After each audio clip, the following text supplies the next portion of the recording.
Uma boa noite, amigos e amigas, um bom dia e uma boa tarde, dependendo de quando você estiver aqui me assistindo. O fato é uma alegria ter aqui a sua audiência e conto com ela até o final desse vídeo. É uma alegria estarmos aqui iniciando mais uma live, onde estaremos falando e conversando sobre perguntas e respostas na direção da psicologia, da espiritualidade, do universo cristão, do entendimento do Evangelho de Cristo, comportamentos, relacionamentos, enfim. Os mais diversos assuntos onde aqui a gente vai tentando conciliar experiência de vida, experiência profissional e o conhecimento adquirido para a gente, então,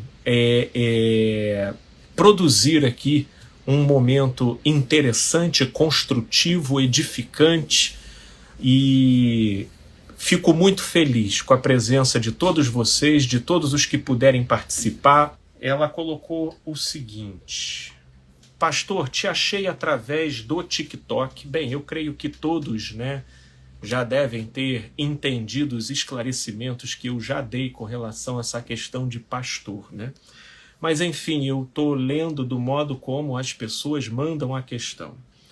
Pastor, te achei através do TikTok e desde então acompanho seus vídeos, pois é de uma explicação profunda e sem religiosidade. Se puder me ajudar, pode até fazer um vídeo para divulgar, pois acredito que muitas pessoas passam por isso. Sem dúvidas, sem dúvidas. Inclusive, essa é a razão de a gente estar criando vídeos públicos para que aquilo que é a questão de um possa ajudar na elaboração da questão de muitos outros. E aí vem a questão dela. Sou casada há 11 anos. Tenho uma filha desse companheiro. Já vivemos muitas coisas boas, mas o casamento está marcado com agressão, humilhações, e acredito até que o meu marido tem um pouco da personalidade narcisista. Ele é ofensivo com as palavras e raivoso, ao ponto de agredir se eu tentar me defender. Fora as traições. Quando ele se diz arrependido, pede ajuda. Eu perdoo e tento ajudar. Já tentei levá-lo à igreja para ele se conectar com o amor de Deus, mas ele sempre cria uma desculpa. Sem tempo, está cansado ou já bebeu demais, que é a maioria das vezes porque ele também bebe muito. E daí em diante volta a fazer tudo de novo. Quando eu decido separar porque eu já estou doente emocionalmente, me sinto culpada em estar desistindo. É estranho. Você pode me ajudar? Oh, querida, creio que sim. E deixa eu te falar. Você se sente culpada por sentir que está desistindo, algo que você mesma reputa como estranho, tendo em vista que estamos falando de uma ruptura com um cenário tóxico e prejudicial. No entanto, você assim se sente porque você já adoeceu, como você mesma relata aqui. Você está doente daquilo que você insiste em dar murro em ponta de faca. Inclusive, esse é o ponto que eu gostaria aqui de esclarecer. No que diz respeito à alma, uma vez exposto num cenário prejudicial e tóxico, você vai ter durante um tempo dispositivos nela acionando o alarme de perigo, o alarme defensivo, para te despertar na direção de uma atitude para providências serem tomadas, ou para resolver, ou para se afastar. Só que naquilo em que esses alarmes estejam sendo sistematicamente ignorados e suprimidos, com o tempo eles já não acionam mais. E, por mais estranho que isso pareça, a pessoa começa a ficar moldada pelo ambiente tóxico onde ela se encontra. E como que isso acontece? Conscientemente, ela continua constatando os malefícios, os prejuízos e as maldades. Mas inconscientemente, relativa ao panorama neuropsicológico, que é o âmbito das emoções, dos sentimentos e dos impulsos, cuja origem é de natureza indireta e involuntária na gente, essa dimensão aí ela vai sendo moldada no elemento tóxico. Sim, de modo a você criar sentimentos de menos-valia, de autodepreciação, de baixa autoestima, que começam a criar uma melhor compatibilização com aquele meio adoecido. De modo que sair daquele medo produz estranheza no sujeito, produz estranheza na pessoa. Porque pelo modo como ela ficou moldada com aquele cenário, nossa, se instalou nela inúmeros gatilhos. Gatilhos sentimentais, gatilhos associativos. E que começam a produzir nela não só pensamentos, mas sensações que perfazem o molde que foi construído durante aquela relação prejudicial. E aí é uma pessoa que, se não entra em depressão justamente depois que sai do cativeiro da opressão, são pessoas que entram numa outra relação tão tóxica quanto. Porque, embora conscientemente ela ainda saiba distinguir o que é bom do que é ruim, a sua sensação já está distorcida, sua percepção sensorial ela está distorcida e ela não consegue enxergar. Tem um segundo ponto aqui que possivelmente pode estar presente no modo como leva você a se sentir culpada de estar desistindo dessa relação que já mostrou sinais sobejos de ser algo prejudicial e tóxico para você.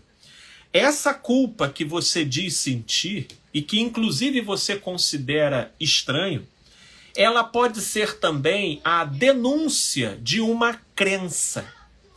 Existe aí a operação de uma crença essencial, abraçada na maneira como você foi criada, nos vínculos e nos ambientes aos quais você frequentou, e que plantou em você uma convicção de que o seu papel enquanto humana, enquanto mulher na sociedade, é ter que estar com um homem até o fim, porque mulher sem marido é uma mulher incompleta, infeliz, mal amada. Logo, a mulher virtuosa é aquela que aguenta todas as agruras e opressões calada. Então essa é a idealização da mulher sábia, da mulher virtuosa, que come o pão que o diabo amassou para que o marido tenha carta branca para perpetrar todas as diabolices dele.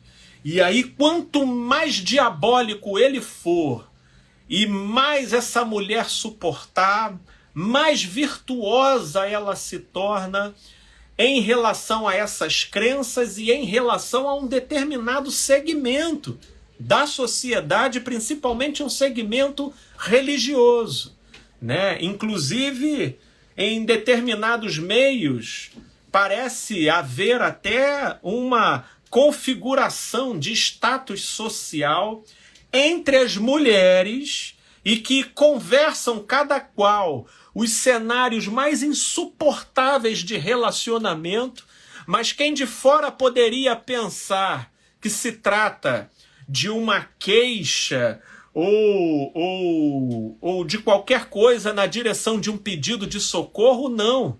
É falado até nos moldes de alguém que se orgulha de passar por isso, porque isso é que configura a excelência da vocação e da missão que ela tem na Terra. Enfim, então essa culpa que você diz, eu estou aqui apenas trazendo exemplificações para você e tentar também, em palavras, fazer uma tradução dessa crença essencial que possivelmente opere em você, né? Desse papel da mulher que ela tem que cumprir, de modo que o seu marido, já cumprindo o papel de tudo menos de marido, porque o que me pareceu aí é mais o discurso que se faria muito pertinente para um sujeito que estivesse frequentando um Alcoólicos Anônimos, né? Ou uma clínica psiquiátrica ou psicológica.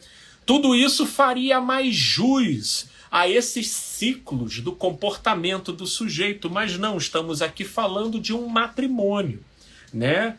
E do modo como essas coisas se repetem e como você relatou aqui, o modo como você é agredida, é destratada, é diminuída, sem falar, como você mesma disse, as múltiplas traições. Enfim, não pense você, minha amiga, que tudo isso passa de maneira impune na nossa própria alma.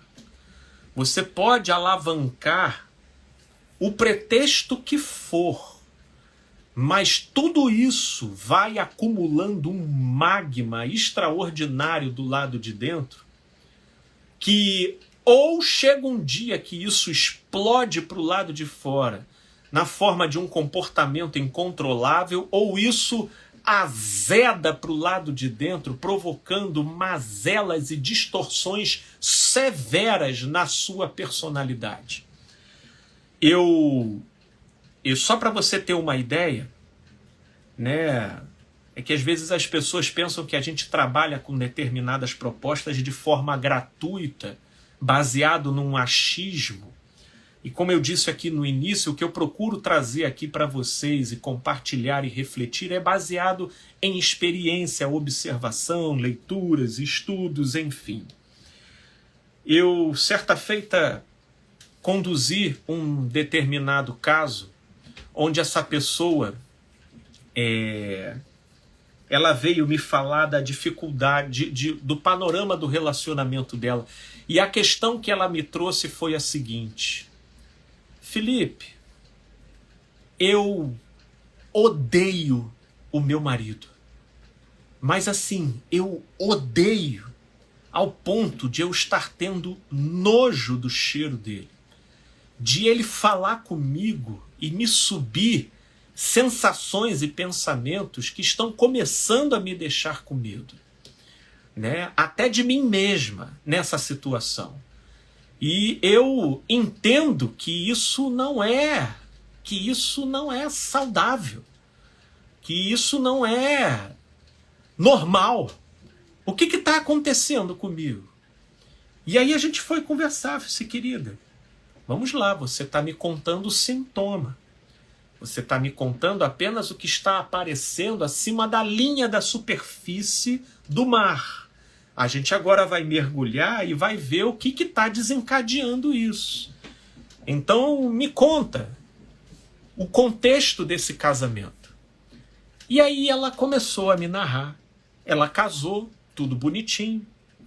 No primeiro ano de casamento, o que infelizmente acontece com demasiada frequência, o rapaz acabou se apaixonando por uma colega de trabalho.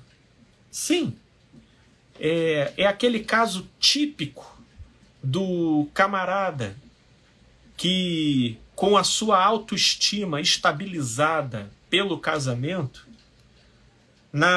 no modo como em geral opera a psicologia masculina, que tem aquela punção de querer ejacular para todas as direções, então naquela empáfia do macho alfa, né, uma fêmea começou a mover uma banda para o lado dele e ele sentiu que tinha que ir ali, deixar a marca dele ali. Só que naquilo que ele fez, face à conjuntura da consciência que ele tinha, no que ele mordeu o fruto, ele gamou. Porque, do modo como a consciência é estruturada, se certas situações recaem na casa do proibido, quando você vai lá e faz mesmo assim, se a coisa ela já é boa e prazerosa, aquele tesão multiplica ao cubo na sua intensidade. Então, tendo mordido o fruto proibido, ele quedou de 4 na direção da mulher e ficou tonto, já achando que tinha se precipitado em casar com a mulher dele e que ele tinha agora sim encontrado a mulher da vida dele e essas coisas todas. Mas a esposa em casa, obviamente, descobriu, né, porque tendo sido tudo tão bombástico, né, e portentoso dessa forma, ela descobriu.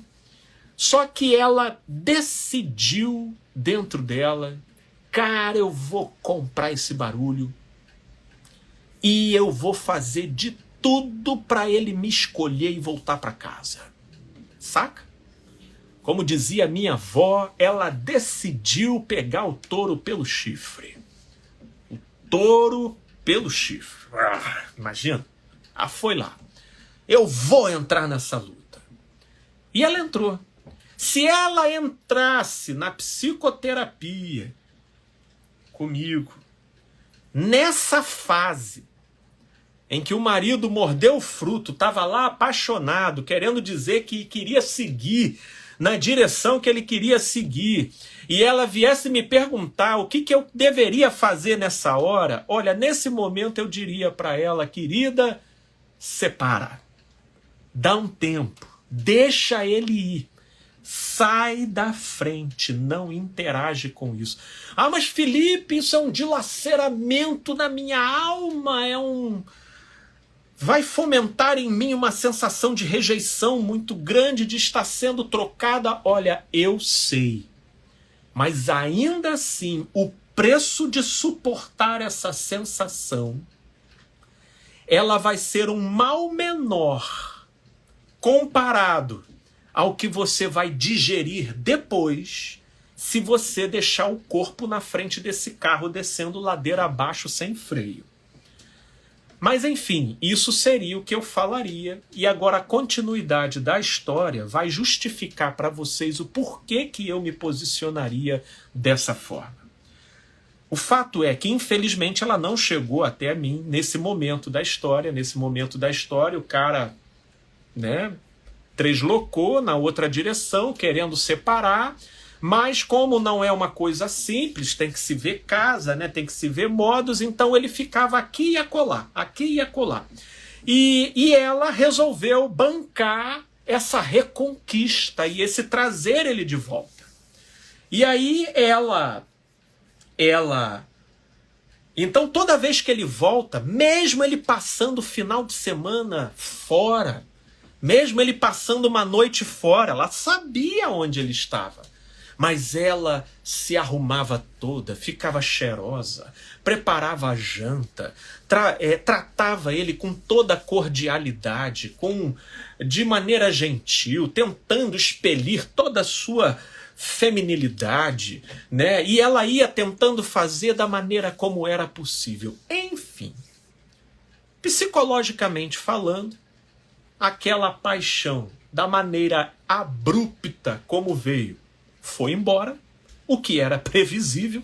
A famosa chuva de verão, diga-se de passagem, tá aqui caindo o mundo aqui aqui na minha área, né? Mas a famosa chuva de verão, né? Veio e passou no sujeito. E aí, no que passou, aquele feitiço sai dos olhos do sujeito e ele... Fiz M, vou voltar para casa. Aí voltou para casa e a esposa, né, em toda aquela abordagem, né, simpática, amável, bem feminilizada, né, e tudo mais, ele, poxa, você é a mulher da minha vida, obrigado por você ter suportado tudo isso, eu fiz toda uma loucura e tudo. Enfim, resumo da prosa. No final das contas, poderíamos dizer até que essa senhora com quem eu lidei, ela venceu, não é verdade? Ela venceu. Olha que maravilha. O cara voltou. Ela reconquistou o marido dela. A amante não teve o poder de tirá-lo dela. Mas aí, meus amigos, é que entra uma situação que quem trabalha com a alma humana vai me entender com muita facilidade, que é aquilo que eu chamo do efeito rebote da alma. Você quer entender essa dinâmica na nossa alma? Você já esteve na direção de um carro e de repente rola um acidente, ou independente de alguma outra situação conflitante, você está no meio de um assalto e você gerencia aquela situação com uma calma, com uma frieza, com um equilíbrio curioso e extraordinário. Mas assim que a situação passa, assim que tudo se acalma e as situações aliviam, imediatamente a sua perna começa a tremer, começa tudo a balançar, você começa a descompensar, alguns não poucas vezes começam a chorar. O que é isso daí? Isso daí é o efeito rebote do sistema neurofisiológico. Porque você pensa que não, mas para te deixar tranquilo, frio, cauteloso e racional naquele momento intenso e caótico, teve que ser injetado muita adrenalina dentro de você. Isso é um recurso defensivo do cérebro. Ele ativa isso, entende? Mas depois que o momento passa e o cérebro desativa, vamos dizer, esse modo defesa, aí tudo começa a descompensar, né? Tem gente que tem vertigem, quase desmaia porque a pressão foi muito grande. Na alma acontece a mesma coisa. No caso dessa mulher da história aqui que eu estou contando, ela fez um teste de apneia com várias reações de rejeição, de raiva, de ódio, sabe? Ela não revidou, ela segurou, ela ia engolindo, ela via o cara chegando com o cheiro da outra, com a marca da outra, e ela sorria, e ela quase que esquizofrenicamente ia lá e preparava uma janta para ele. Ou seja, numa relação de causa e efeito completamente abusiva e desproporcional àquilo que a alma naturalmente consegue oferecer. Final das contas, quando tudo se resolveu, o cara finalmente voltou e as coisas retornaram ao panorama anterior, que era tudo o que ela gostaria, a alma veio com aquele boleto do débito, saca? Já foi naquele restaurante assim que você vai pedindo as coisas, tudo tão acessível, gostoso, os garçons simpáticos, acolhedores e tudo, e pá, e daqui a pouco, quando vem o final, meu Deus, até o palito de dente que você pediu está precificado ali na comanda, né? E é assim que a alma vem. A alma vem cobrando tim-tim por tim-tim. E aí deflagrou-se esse ódio nela. Um ódio. Começou a vir um desgosto. E aí ela dizendo, mas Felipe, agora era justamente o momento em que eu deveria estar feliz, porque a família voltou, a gente reconquistou, a gente está casado novamente, o pior passou, mas agora eu sinto uma repulsa por esse homem. Falei assim, olha querida, você passou muito tempo debaixo d'água. Você pegou a sua alma assim, ó, e você enfiou lá para debaixo d'água. E você só largou depois que as circunstâncias mudaram. Agora tem muita coisa aí reprimida, atochada, entulhada que vai ter que vir para fora. Sinceramente, eu não sei qual o produto final disso daí. Mas você e seu marido terão que dialogar muito, porque o modo como você conduziu deixou a sua alma retalhada, ferida demais. E agora que está tudo bem, é a hora que ela está querendo cobrar o débito. Não sei se você vai voltar a sentir por esse rapaz o mesmo carinho e a mesma admiração que antes.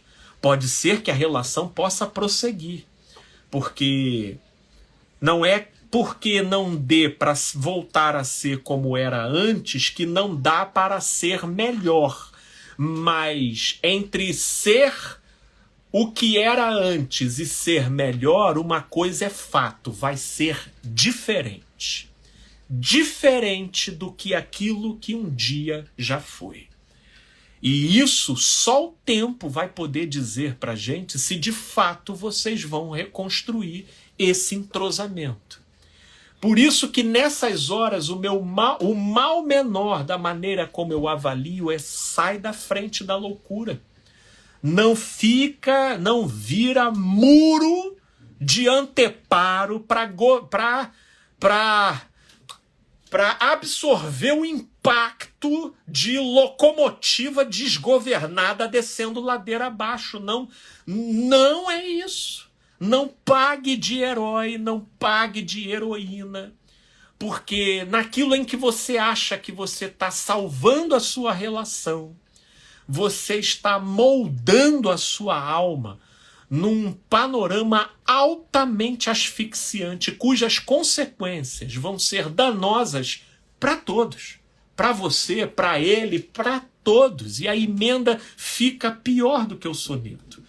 E aí, voltando aqui para a questão da amiga que nós estamos conversando, procure ver, querida, também se essa culpa que você diz sentir não tem a ver com essa crença que você internalizou de uma idealização de mulher que perfaz muito mais aquilo que os outros gostariam que você fosse do que aquilo que de fato você seja. Porque eu particularmente aprendi no meu caminho, minha querida, que a gente não precisa ser nada para ninguém, além daquilo que Deus sabe que nós somos. Repete comigo. Eu não preciso ser nada para ninguém, além daquilo que Deus sabe que eu sou. É isso. E a linha limite de onde se torna plausível a nossa caminhada com o outro é que isso não signifique a minha própria morte, porque não foi para isso que nós fomos chamados. Não é nisso que consiste a nossa vocação. E relação é uma coisa que não se resolve unilateralmente. Ela só se resolve a dois. E se assim não for, não tem nada resolvido. Portanto, minha amiga, o melhor que eu posso te dizer é que nesse cenário, principalmente tão caracterizado por múltiplas repetições, isso diz respeito a um vício muito comum que eu encontro em relacionamentos tóxicos, onde as loucuras de um ficam tremendamente associadas à tolerância do outro. E cada qual dá ensejo para que o ciclo se perpetue interminavelmente. Sendo assim, naquilo em que você acha que, nesse caso, a sua tolerância e a sua permanência são posturas na direção de salvar a relação, eu diria para você, minha amiga, que em boa parte dos casos, a tolerância e a continuidade são justamente os combustíveis do cenário tóxico em que você se encontra. Porque de tanto falar e nunca fazer, você já não é nem levada a sério. De sempre ameaçar e nunca concretizar, terminar, você já não é levado em consideração. Ah não, Felipe, mas quando ele chora, quando ele pede desculpa, quando ele vem se desculpar, nossa, ele chora, ele se desfaz em lágrimas, mas até isso faz parte do script. Sabe? Que eu costumo até chamar que isso é a síndrome do alcoólatra. O alcoólatra, no repertório do seu vício, ele tem não só a expressão ali do vício, mas ele tem também um profundo remorso. Então eles rasgam as vestes, jogam pó de cinza na cabeça, mas aquilo não se traduz num arrependimento de fato consistente. Aquilo tudo é só a expressão da fragilidade egóica dele, que denunciam o quanto ele ainda se encontra suscetível ao vício que ele diz estar arrependido e promete nunca mais fazer. Entende? A maneira como ele chora, a maneira como ele te pede desculpa, a maneira como ele se desfaz, o que para um observador sensível, meu Deus, é de rasgar o coração. Mas tudo aquilo ali, principalmente para quem conhece o fenômeno, entende que faz parte do repertório do vício, da dependência. E com isso não estou dizendo para você ser fria, ou ignorar, ou diminuir, ou ofendê-lo na hora que ele estiver fazendo isso. Não é preciso. Só saia da frente.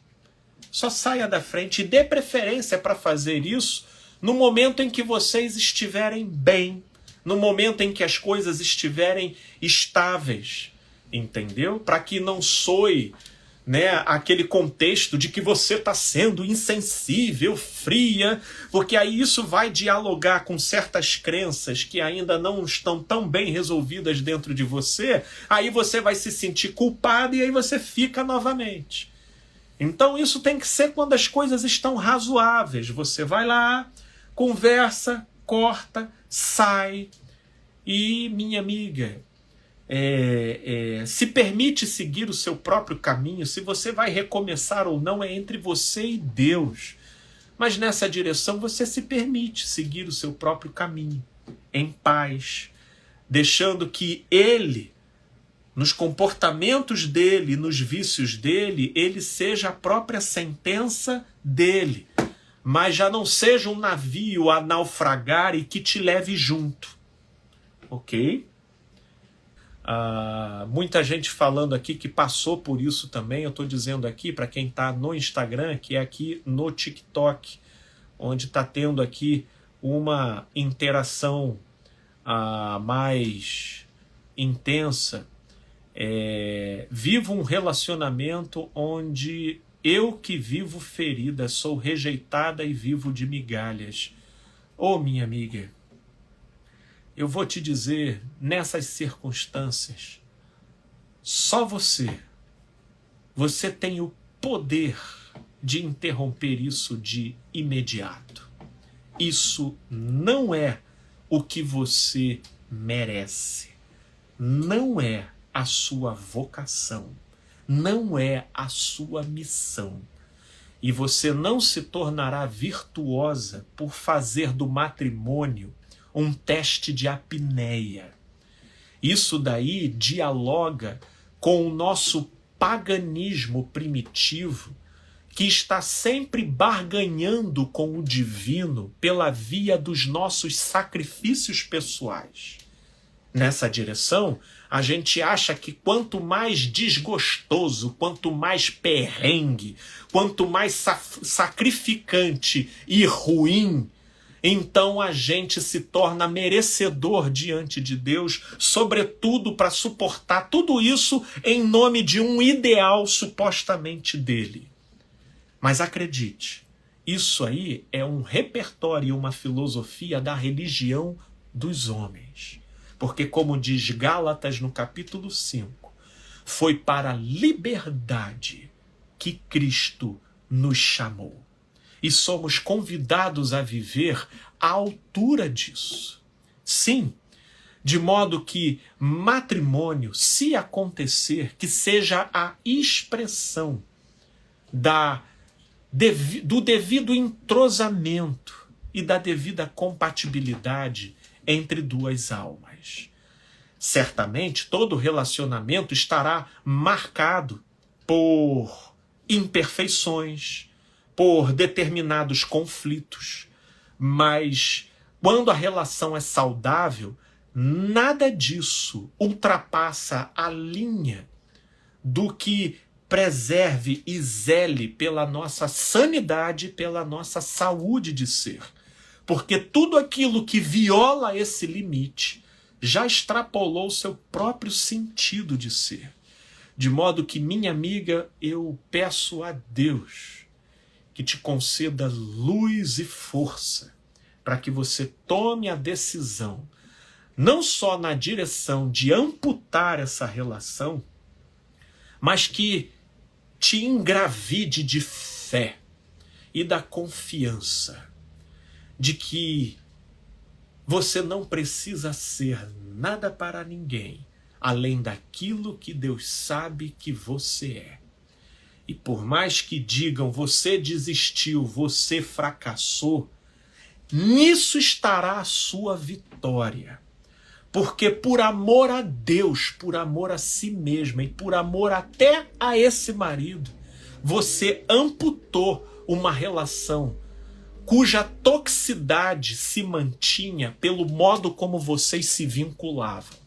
Quebrando esse circuito, então, aquilo que era chamado de matrimônio, mas operava como maldição, foi libertado. Foi libertado, foi rompido. E que assim seja sobre a sua vida. E aí, minha amiga aqui complementa. Meu primeiro esposo era muito ignorante. Não suportei. Agora vivo um outro relacionamento igual. Querida, você está falando uma coisa que traz um ensejo extraordinário. Eu não vou nem passar para a próxima questão aqui, porque essa sua questão ela traz aqui uma boa reflexão para a gente. O que acontece? Frequentemente a gente sai de um primeiro relacionamento e acaba repetindo a mesma coisa no segundo relacionamento, porque a gente não aprende o que significa e como operacionalizar na vida o princípio de vida ensinado por Jesus sobre os frutos. Já ouviu falar? Jesus disse, pelos frutos os conhecereis. Não se colhem uvas de espinheiros e nem figos de abrolhos. O que ele está querendo dizer é que você pode duvidar se você está lidando com uma mangueira ou com uma macieira até o dia em que a árvore dá o fruto. Uma vez dando o fruto, mangueira é mangueira, macieira é macieira. E não se colhem uvas de espinheiros, porque toda vez que você for no espinheiro procurar uva, além de se frustrar por não encontrar, você ainda se espeta. Mas a pergunta que aqui se faz, minha amiga, é: quem aprendeu a traduzir e a discernir a vida e o próximo pelos frutos? O que nos ensinam no dia a dia E as pessoas mais criteriosas que eu conheço, elas desenvolvem, no máximo, critérios. Só que esses critérios que essas pessoas desenvolvem são critérios externos, exteriores. Eles caracterizam muito mais elementos externos do que algo que esteja associado com a essência do sujeito. E aí tem gente que estabelece, por exemplo, depois de um primeiro casamento, se o marido no primeiro casamento era mais velho, aí agora ela estabelece o critério de que ela vai querer se relacionar com o mais novo. Se era mais novo, vice-versa. Se era uma pessoa com dificuldades financeiras, agora ela quer uma pessoa com emprego, com dinheiro, estabilizada na vida. Se era uma pessoa que tinha uma barriga mais acentuada, agora ela quer alguém com barriga tanquinho. Entendeu? E aí as pessoas vão estabelecendo critérios. Quero uma pessoa sem filho. Quero uma pessoa que more aqui no meu bairro. Tudo isso são critérios, ok? Quero uma pessoa com a condição social X. E aí, por exemplo, você já colocou aqui, por exemplo, que o seu primeiro esposo era muito ignorante. O outro relacionamento agora é igual. Se você sai desse segundo relacionamento, a probabilidade agora é de você se envolver apenas com um homem que seja pura seda de simpático. Ok, tudo isso tem elemento, porque a gente tende a caminhar por essas características, mas deixa eu te falar, isso não é fruto. O que é fruto?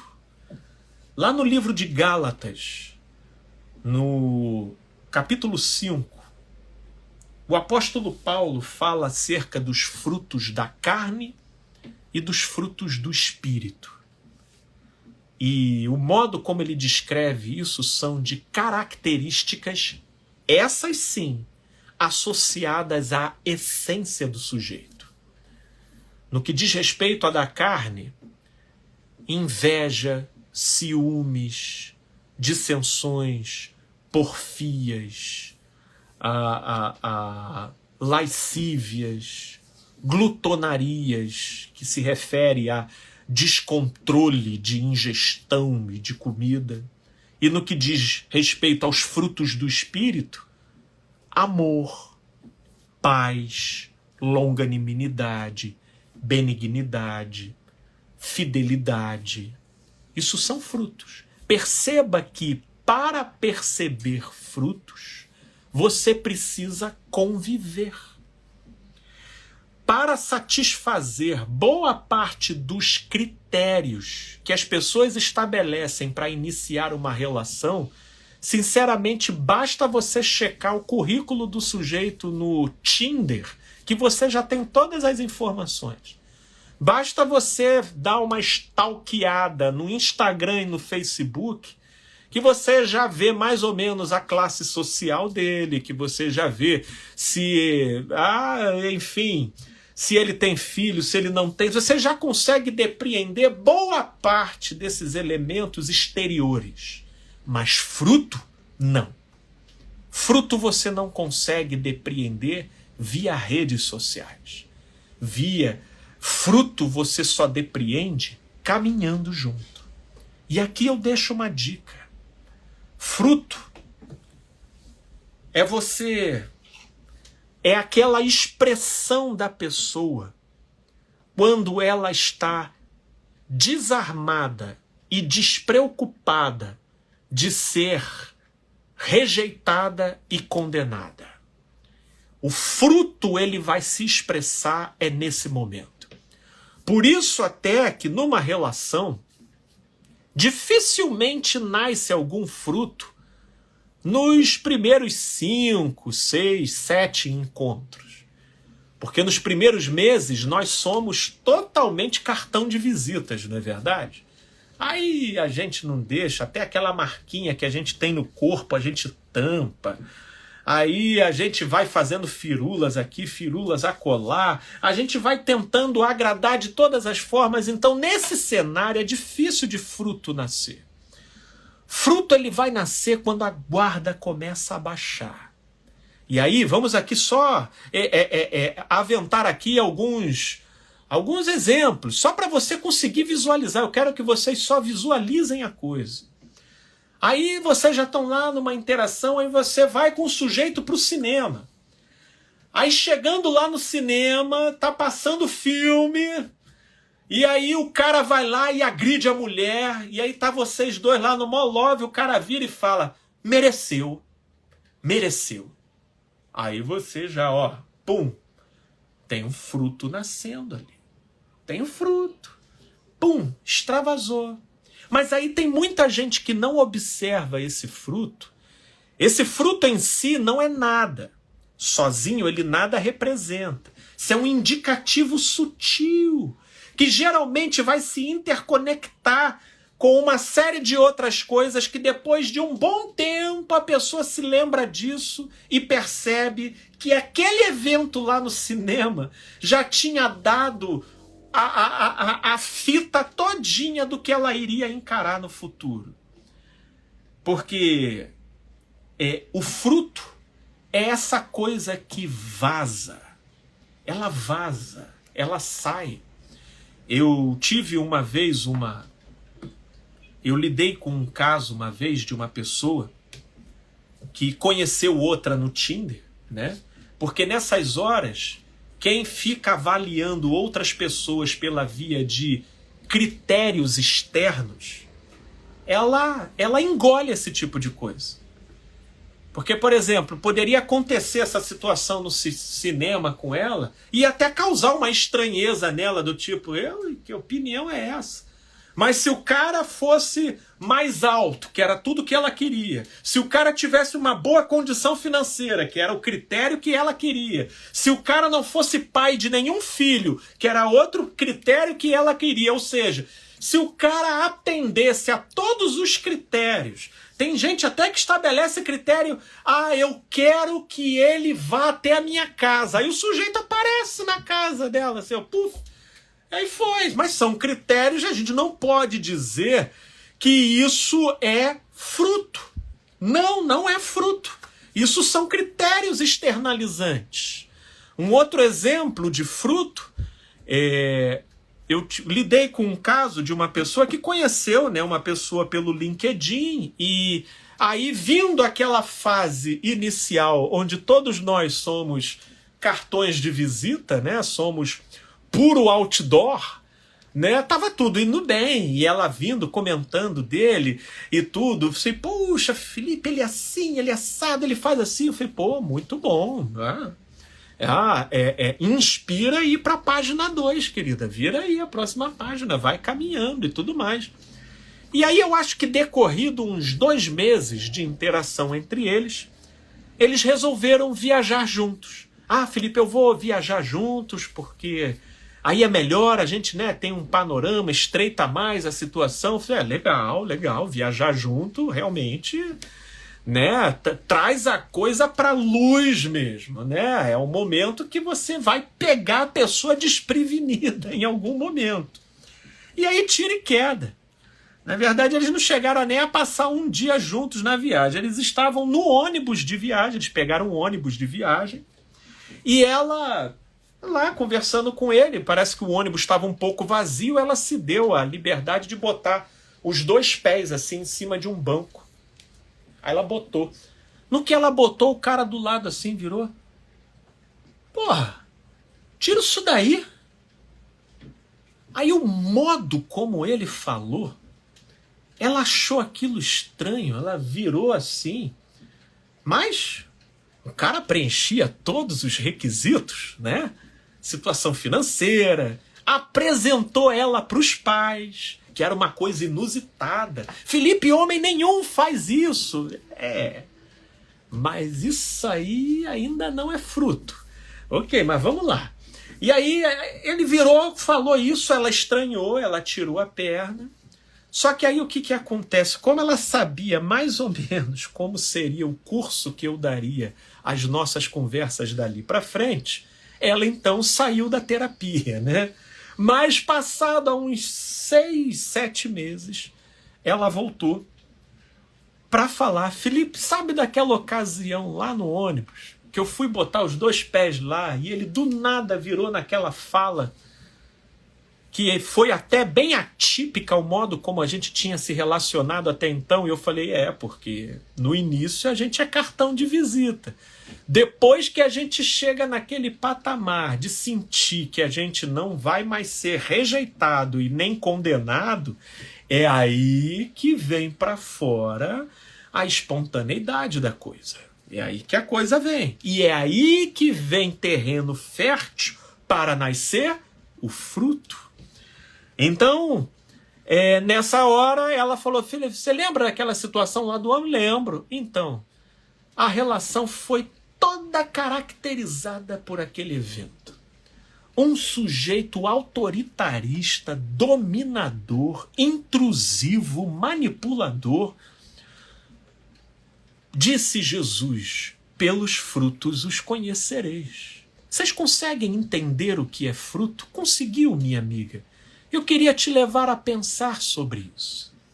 Porque você aprendendo a ver frutos, se tiver que ser, minha amiga, repense mesmo essa segunda relação em que você está. Não tenha medo, se tiver que ser, de terminar. Porque a gente não nasce pronto. E tem uns que vão mais rápido, outro um pouco mais devagar, mas uma coisa é: há festas nos céus quando uma pessoa que transigia contra o sentido da vida passa por uma metanoia, que no grego significa mudança de mente. Eu só estou aqui parafraseando o versículo bíblico que diz: há festas nos céus quando um pecador se arrepende. Então, não importa quantas vezes você tentou e quantas vezes você tropeçou, importa é que você agora entendeu. E se isso faz sentido, então é hora de recomeçar. E eu deixo aqui essa saudável provocação, minha amiga, para você pensar, viu? De coração. E aí ainda suportei até aqui pelos meus filhos. Pois é, minha amiga, eu tenho até bastante vídeos gravados sobre isso. Não suporte pelos seus filhos, porque separar é um trauma tópico e pontual. E uma vez fazendo jus à verdade e sendo o melhor para o casal, as crianças podem superar. Agora, se você permanece numa relação tóxica por causa das crianças, você até evita desse trauma tópico da separação. Mas você contribui para gerar nelas um outro tipo de trauma, que é conviver com uma relação tóxica. E nessas horas, a pergunta que eu faço para esses pais é: você gostaria que os seus filhos tivessem um cônjuge igual ao seu marido? Creio que não, né? Pois então, não molde, não acostume, não familiarize os seus filhos com uma relação que não é verdade, que não é saudável e que é tóxica. Porque fazendo isso, você estará familiarizando eles com o que é mal. E aí, chegando lá na frente, eles ficam sem dispositivos de discernimento para alertarem eles em relação à rabuda. Porque eles ficaram tão familiarizados com o que é distorcido e disfuncional que eles acabam entrando no alçapão sem perceber. É para pensar, viu, querida? E aqui, eu tive aqui o comentário aqui no Instagram. Estou cansada, 10 anos em um relacionamento abusivo. Tenho um bebê de 1 ano com ele. Estou pensando em me separar. Querida, é muito frequente, tá? Conflito conjugal, principalmente nessa etapa de vida em que você se encontra, que é com um bebê ainda pequeno, 1 ano, existem muitas modificações e tem muitos homens que passam, eles têm uma imaturidade absurda para lidar, para respeitar momentos, para respeitar ritmos, para tentar segurar, compensar, enfim. Então, não poucas vezes, abre-se um cenário muito conflitante e tóxico. Eu não sei, minha amiga, se tudo isso se intensificou a partir do filho, ou se isso já era presente muito antes do filho.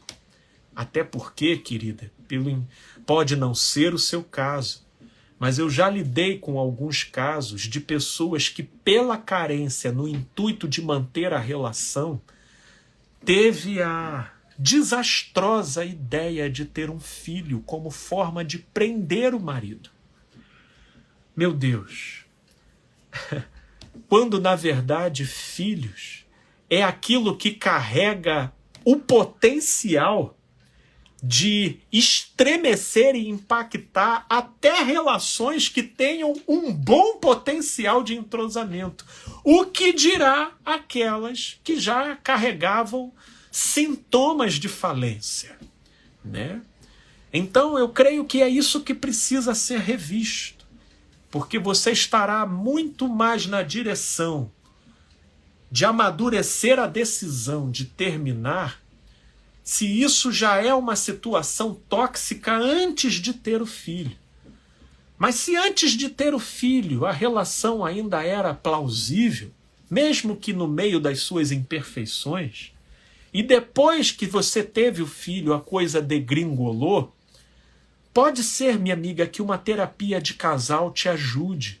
Ajudem a vocês com uma psicoeducação para cada qual ali saber o seu papel, saber o seu momento e saber o seu modo de contribuir e, de repente, facilitar um pouco mais esse caminho diferenciado e desafiante que é a do nascimento do filho na relação. Ok? Mais uma questão. Nossa carência, a carência feminina, também trazida de uma cultura familiar machista, abre oportunidades a aceitarmos tais tratos abusivos e desrespeitosos. É isso, minha amiga. Tem muito dessa carência que é uma construção cultural social. E cultural, inclusive, a partir da subcultura da família, da cultura intrafamiliar, que pelo modo como eram retratadas as figuras masculinas e femininas, geram-se crenças em torno dos quais moldam-se as nossas emoções, os nossos afetos, as nossas intolerâncias, os nossos desejos e as nossas carências. De modo que, nessa direção, tem muita gente que sofre e percebe esse sofrimento conscientemente, mas fica completamente embaraçado nas emoções para tomar uma atitude com propriedade, porque as emoções ficaram moldadas em culturas disfuncionais, seja da família ou seja da sociedade. Faz todo sentido. E tem um amigo aqui que também traz uma colocação: temos que ser a favor da família, mas contra a tristeza matrimonial. Precisa observar bem sobre sua saúde emocional e ter em mente que não temos que fazer valer tudo por um relacionamento de fachada. Tiago, obrigado pela sua contribuição.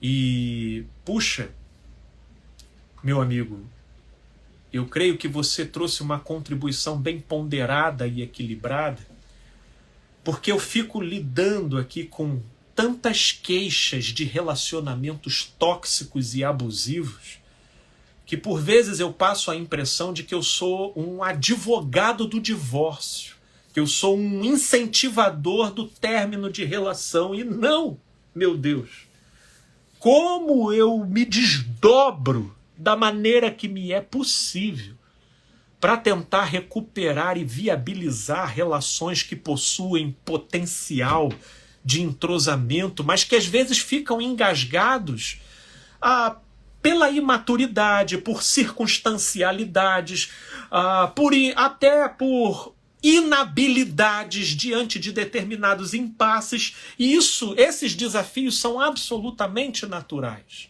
Mas como você disse, diante de abuso, diante de matrimônio cumprindo função de cativeiro, aí não.